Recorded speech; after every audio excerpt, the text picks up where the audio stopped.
Look at our traditional leaders and the slave trade. We blame the whites for the slave trade we went through. We blame the whites that they offended us. They took us as slaves. But let's wait for a minute.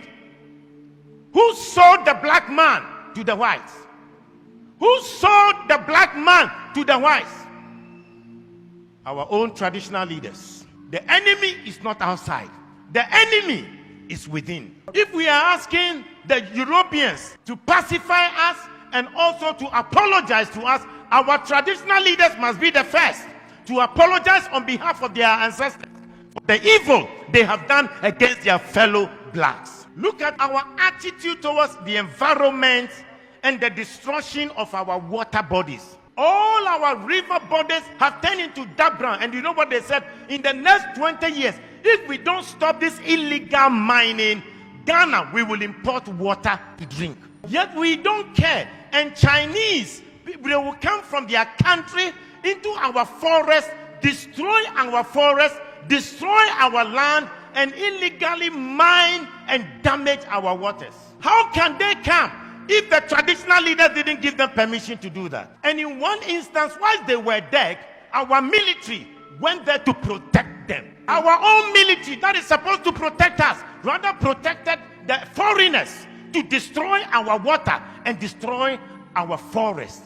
The enemy is not outside, the enemy is within. If you look at our own systems and structures in our country, we don't have a better system to improve the lives of people. Pastor, I was surprised when I read in China, they had a 10-year vision, and they said from 2011, their vision was that in 10 years from 2011, and 10 years from 2011 will be what year? This year, 2021. That they will raise over 20% of the people to become multi-millionaires. Now in 2021, they have 1.8 million Chinese who are multi-millionaires in China, and they are between the age of 40 to 50 years. Multi-millionaires. The government intentionally decided that they would make sure they will have 20% of the population multi-millionaires. They also agreed that they will make sure that they will lift up the poorest of the poor. And they lifted 100 million people from begging to live a better life. But in this country, in our country, we fight our own businessmen.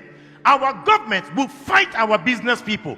When they know that your business is thriving, and they know that perhaps you are not sympathetic towards the running party or the ruling party, they will fight you, collapse your company, and make you poor. When in China, they want to make the people rich. In Africa, we want to make our own people poor. The enemy is not outside. The enemy is within. Look at our African leaders.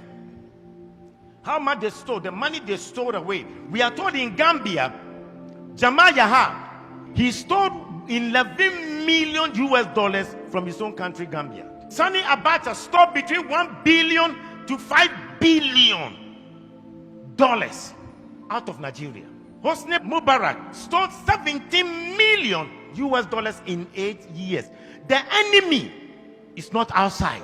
The enemy to our own progress is within. Look at our presidents, the presidents who were fighting for our independence, what we did to them. In Togo, the man who fought for the independence of Togo, called Sylvanus Olympio, when Togo got independence, he decided that they would not use the French franc, the French CFA. They decided they will have their own Togo currency. And you know what? They used Iyadema to kill him and to get rid of him. When Olympians wanted to make Togo great, the enemy within, the Judas within, killed him. In Burkina Faso, the man who gave them independence, Maurice Yamego, was eliminated by his own people. When Thomas Sankara came, his own body group killed him and got rid of him. The enemy is not outside. The enemy is within. You look at our own country, Kwame Nkrumah started a new vision to develop Ghana, and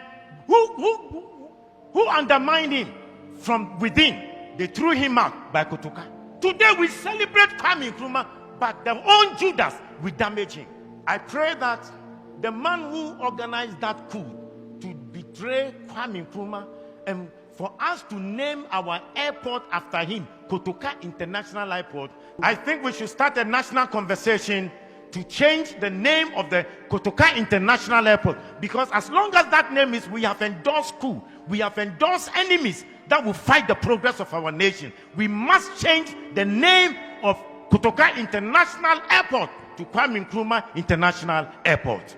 The enemy is not outside, the enemy is within. We need to ask God to give us a new character. Let's change our behavior and have new values. Because the person will be smiling with you, smiling with you, yet he will stab you at the back. How can you have a father who wants to destroy your life? Yet in Africa, we have governments that do not want to make the people or improve the lives of the people. When in overseas, their governments have created an environment for every citizen to be better. Why is it that our governments can't think about the welfare of the citizens? And we kill the businesses of our own people?